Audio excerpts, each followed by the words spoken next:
Thank you all for joining us today. My name is Carson Martinez. I'm the Future of Privacy Forum's Health Privacy Fellow, and I have been spearheading today's event, the development of the event, along with Colin Coulter at Duke and Mario Ramal at Intel. So thank you so much for your collaboration and to help to get this event together. We have a very exciting program lined up for you today, and it gives me great pleasure to introduce FPF CEO Jules Polonetsky, who will provide some welcome remarks to get the conversation started. Thank you. Thanks, Carson, and just a brief welcome from me. We've hit just this year our 10th anniversary, and up until recently, we didn't spend time on health-related data issues. We focused on the unregulated world where it wasn't clear what the rules are or where rules and ethics and policies were first being hammered out. It was open space. You had obviously fair information practices and privacy regulations around the world, but you had a far more open space, and it was easier and it was harder because you didn't have clear guardrails, but it was easier to think about what was possible. And we feared engaging in this complicated, regulated world where the risks and stakes are perhaps higher and more important than anyone else.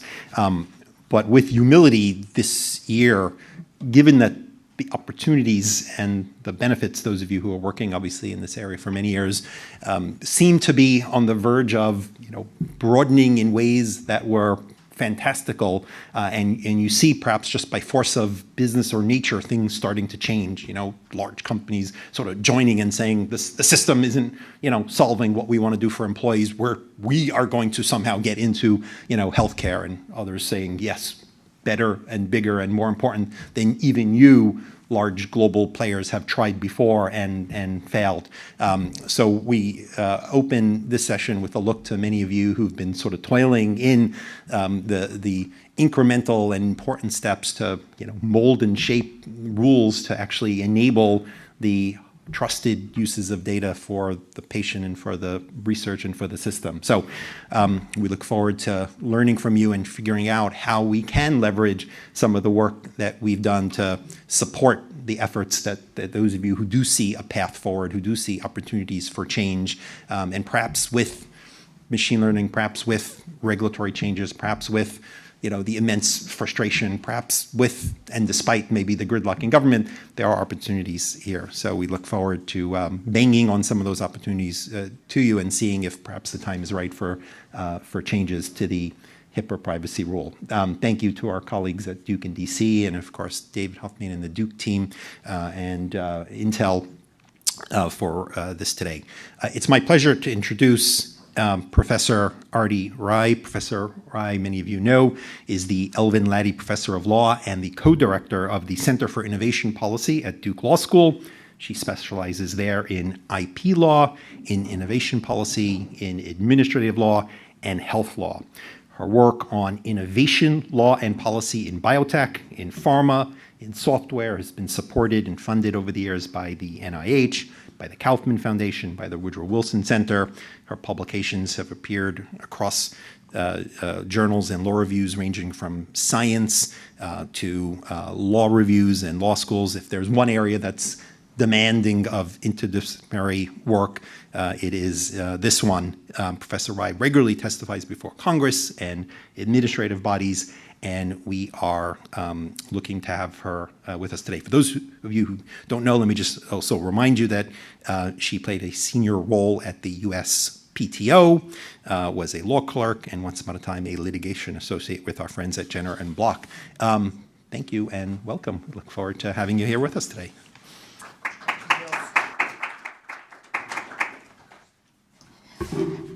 So thank you, Jules, for the very kind introduction. As the introduction makes clear, I am not a long-term privacy practitioner. I am humbled to be before you, and I'm hoping to learn a lot from you on privacy in particular. What I do have a lot of experience with and interest in and continue to do a lot of grant-funded work on is big data in medicine. So I've spent, I'd say, 20 or so years thinking about questions surrounding big data in medicine, originally starting with the Human Genome Project, if you can imagine, way back when, in the year 2000, when the human genome sequence was completed. I was there thinking about what sorts of access questions with respect to the data there would be most interesting to address. And that was a very different kettle of fish in terms of privacy, because in that case, the genomes in question were readily available to everyone.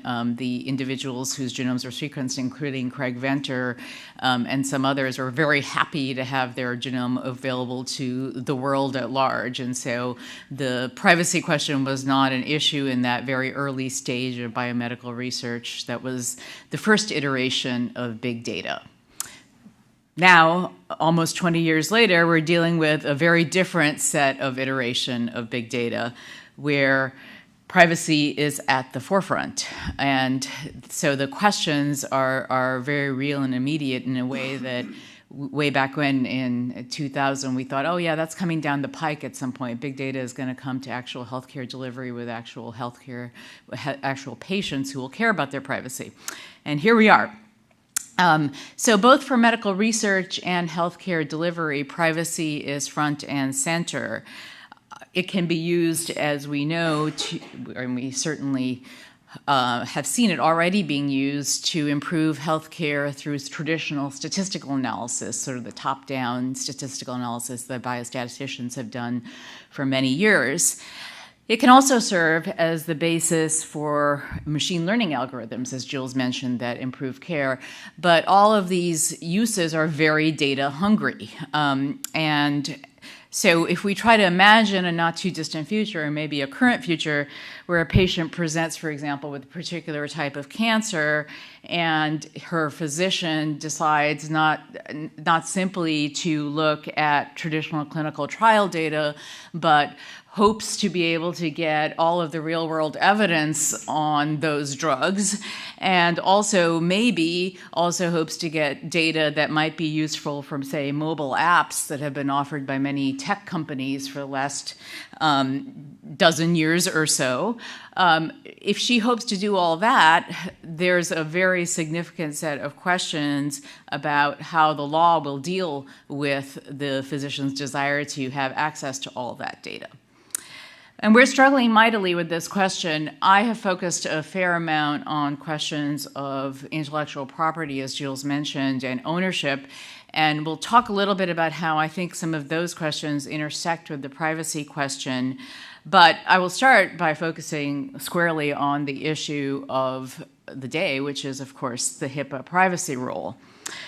The HHS request for information on how Hipaa regulations could be improved to better facilitate care is, of course, making this question very timely.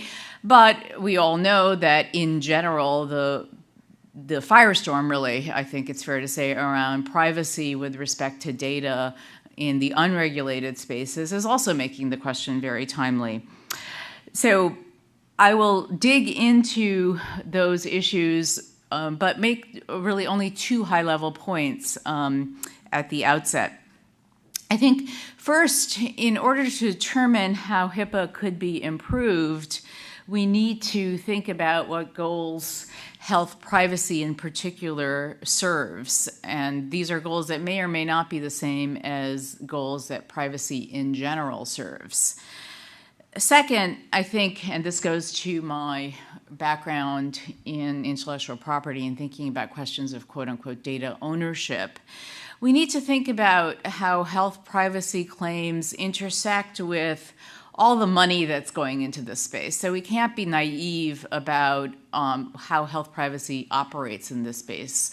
Presumably we're not naive about how privacy operates in any of these spaces. There's a huge amount of money involved, and this money revolves around proprietary claims to this data. So will privacy how will privacy intersect with those proprietary claims?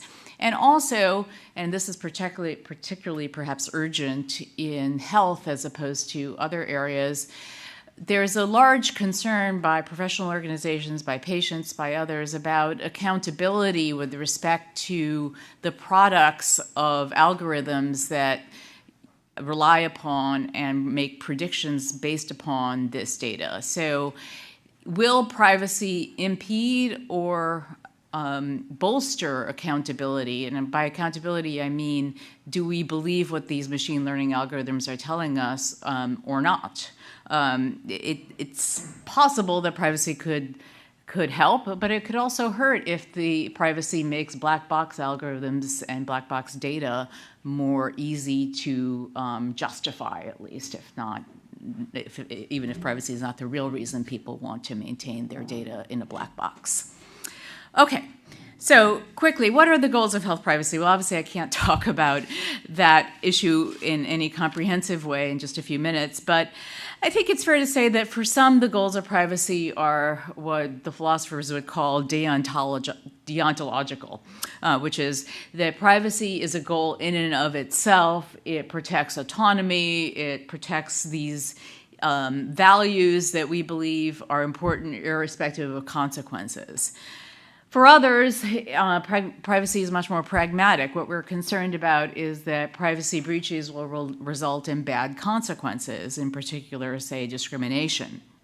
And so we need to be careful in thinking, when we think about Hipaa improvements, about which goal we have in mind. Now, for some Hipaa improvements, either goal will do. It's perhaps not important whether we're consequentialists or deontologists when we think about whether, for example, HIPAA's narrow definition of what constitutes a covered entity, so that a lot of tech companies are not included, whether that is good or bad may be independent of which particular goal we think privacy serves, or if we think, as I think the conversation we'll go to today, that Hipaa needs to think more carefully about the distinction between quote-unquote quality improvement and research, where it draws these fine distinctions between the two, which make research a lot more difficult in the estimation of some. It may not matter what sort of goal privacy is intended to serve. But for other improvements, the goal may matter. So, for example, if we're most concerned in the health privacy context with bad consequences, in particular discrimination, then we may be more interested in regimes that prevent discrimination. So we may be more interested in improving GINA, the Genetic Information Non-Discrimination Act, so that it doesn't have all the holes it currently does, and focus on that rather than focusing on the autonomy-enhancing version of privacy. So that's one possibility, or one place at least, where the goal that we hope privacy serves becomes really important. I personally am very interested in the anti-discrimination piece and have been working with organizations like the American Medical Association to think about what a true anti-discrimination regime would mean in this space. But obviously in a pluralistic society, all of these decisions will be made through some sort of political overlapping consensus, and we'll see what emerges, particularly because all of this is taking place against the background of a much larger privacy debate, both here in the US and in Europe. Okay, now on to the second point, and this is where I can try to claim some expertise. I worry that certain approaches to privacy could be used to reinforce proprietary claims to data and could be used as really a guise for maintaining proprietary claims to data. Because again, we're talking about lots of money. There's already been billions invested by VCs in the AI-enabled healthcare space. This is something I'm studying right now, and I can tell you it's in the billions already. So refusals to share data may be justified on privacy grounds, but really may be all about trying to protect proprietary interests.